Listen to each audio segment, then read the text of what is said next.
כשהגעתי הייתי עם חרדות, כולי סגורה, היה לי קשה להסתכל לך בעיניים, היה לי קושי לצאת מהבית בכלל, לא הייתי יוצאת מהבית, לא הייתי נפגשת עם חברים, הייתי מתביישת לצאת למכולת לקנות סיגריות, כאילו, היום אני נפגשת עם חברים, היום אני יוצאת, היום אני מגשימה את עצמי, אני פתחתי את העסק שלי, אני מדהים. שואפת לי יותר, אני באמת, אני חיה. מתוך כמה זמן אנחנו בעצם בתהליך הזה? חודש? חודש, משהו כזה. בחודש מהפך.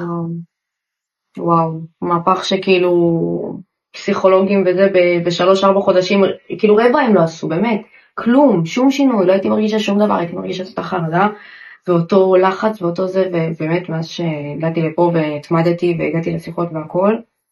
ובעיקר עבודה. בעיקר עבודה, גם עבודה עצמית וגם הטיפולים והכל, ולהיכנס לזה, בהתחלה כאילו היה לי טיפה קשה, אבל ברגע שאתה נכנס לזה ואתה מבין מה אתה עושה, מדהים. וואו, כאילו זה שינוי מטורף באמת. איזה כיף.